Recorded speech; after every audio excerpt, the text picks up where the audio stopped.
Well, anyway, this is my third video from today. And this is what I did was right here, here's some information packages right here. And I have two right here, but I have two actually outside my doorway.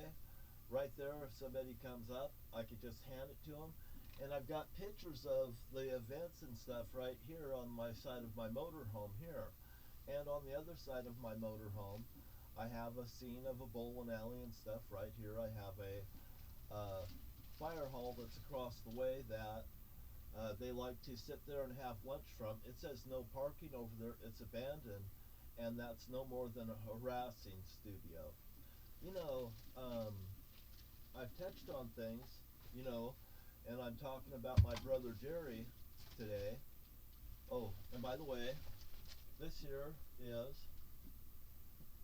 a package of the information that I sent the governor of Washington State, the Department of L&I, because I have a claim through the Department of L&I for my foot and my injuries. I'm an injured person, and people shouldn't come and take advantage of me when I'm on crutches and stuff, because I've already broke one person's neck named Dan Severs down in Lewis County, Washington, when he came to my home. And another person I broke his neck was Jeff Bartlett when he decided he was going to come next door and decide to lay fists on my chest in front of Ken Victory and some other friends of ours down there, Mike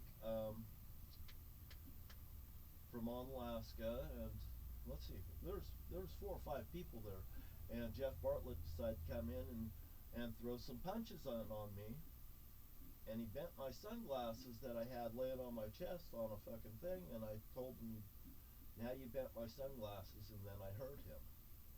And anybody can ask, I would just go ask Ken Victory, because he was standing there when I picked him up above his head, and I looked right at the stump, and I was going to point him into it. And Ken said no, because I was smiling because I was going to do it, because I get really goddamn ornery at that point. So I did it, and I nailed him into the ground, and he was done. You see, that's how you finish people. So anyway, saying that, I never attacked anybody that never attacked me first, and so I don't call it attacking anyone. Now, saying that, I have a person up here that's tapping on the ground and stuff over here, and then I have my sister out here defending the guy out there tapping it. Then I have my brother-in-law out here telling me, and I told him, I said, you guys cut this down. I said, where they can walk about behind my place. And I said, I will kick someone's ass, and I'll make it really goddamn bad. And, you know, I made it very clear that I would. He told me, no, don't do that. And I said, you can't tell me what to do. You can't tell me I can't kick someone's ass. You know, I said, this is about this. This is what it is. You know, and I had to make it goddamn clear that how it is. You know, I don't think that I should sit here and say, oh, I'm doing this, but to them around here, oh, no, I'm not doing nothing over here. No, I'm doing exactly what I'm saying. I'm pointing out that this is about the D.B. Cooper. This is about the Zodiac Killer. And don't let anybody say it's anything but that. I have been stalked. I have been harassed by the cops. I have been harassed by must be people that's getting text messaging. You know, and now that I've pointed it out, they want to stick their tail up between their legs and also lean on my family members to come make contact with me again to feel me out. But I tell them exactly what it is, and I'm also saying it like it is. And, you know, like I made it clear, I don't care if they clear this off. Matter of fact, I like the idea of it being cleared off right here, because I could see somebody walking in here a little bit better now, too, by the way. But I told them, I said, and I raked that off really nice, and I didn't rake it off right here at the corner where my little area is, because I don't want somebody to notice that. I think that it's a walkway back there. And I said, I just want to tell you, you know, when I was here, I said, I just don't want you to go back there and cut. He said he was going to trim that off. He was getting to that. And I said, well, I don't care, but I said, don't you clear that off back there where they walk back there? I said, because if they think that there's a walkway back there and I catch somebody back there, I'm going to kick their fucking ass. And no, don't do that, don't do that. No, well, I said, well, I wouldn't open that up, because If you open that up and they get back there and they get their ass kicked, I'm going to just say the truth. I'm going to say, I told you, and you opened it up, and this is what happened. And that is what will happen. I mean, if anybody thinks that they can get away with stalking someone in the United States, it better stop right now, because you know what? People are going to come up in arms, and you know what? I will not be belittled by my sister over being a Republican or a Democrat, because you know I'm a registered Republican. So this is what the crap is from within. You're either with us or against us. Crap. You know what? Anybody that has that mentality, that looks at me like, and they think they got aggression in their heart, maybe they should go check in, because they're following signs. Like I pointed out to my sister, we're on Delphi and Alpine. My dad's bowling alley was called Alpine Bowl. I put a motorhome here, 37-foot tan, perfect, you know. That's the Zodiac way. And also, you see things in the news, and also like the bowling alley in Morton, Washington at 208 Main Street. You know, 3 or 4 places down is the theater. And you know what the 5th place is next door? Like on 5th Street in Port Angeles, Washington, or like 5th Street, like over there at Donald Trump's address. Well, you've got a Masonic temple there, you know, with the with the what is that? The Freemasons. The Freemasons temple's right there. And you know, I've only been in that building one time. Usually they keep that door locked. You know, that could be a great place to withstand a blast, especially if they did a blast over, you know, between Seattle and Portland, like my dad said. That Masonic temple right there, I think it's got a base. Oh, I know it's got a basement in it. Oh, I bet you that's a bomb shelter right there. I bet you right there's a bomb shelter in Morton, Washington. Another thing that happened in the history of Morton, Washington, a couple times, the whole town burnt down. The Fairhearts was also there. You know, I mean, there's been scandal in that town about the cops and those Fairhearts and the Lebanese. Now they got that museum that's across the street from the Twin Star Credit Union, that's at 101 Main, that's closed down now. And also, I'll tell you another thing.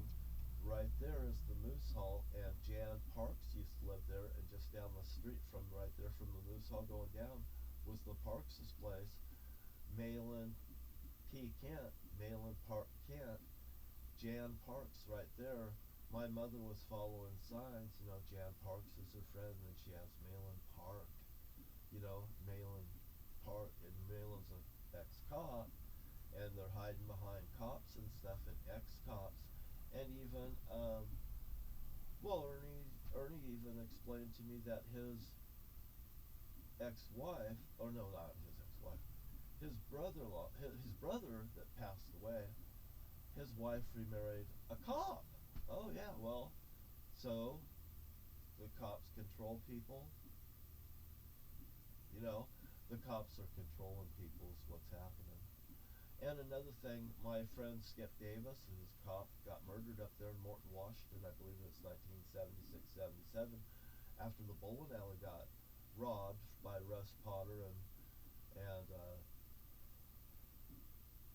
Russ Ravissant and Buck Potter.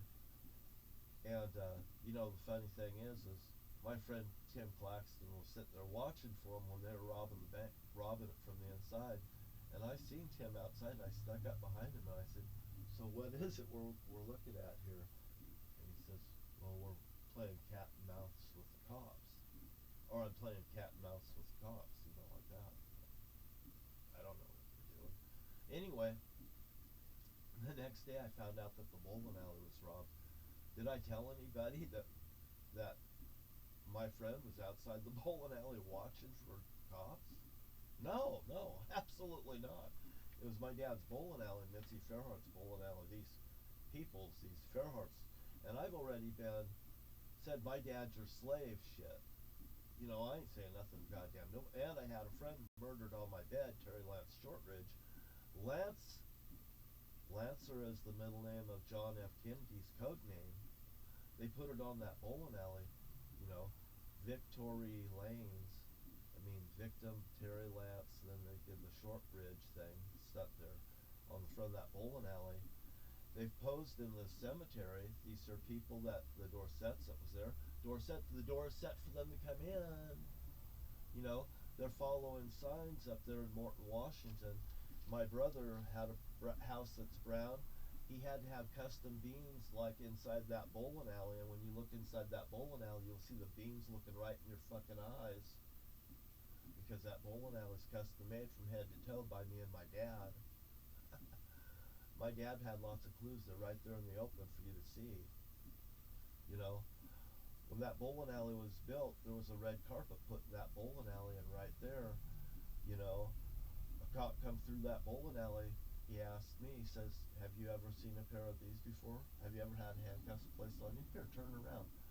Had me turn around in front of my dad, picked me up in front of my dad, continuously over and over, threatening me and my dad in that bowling alley. If I ever get in trouble, you're going to find out.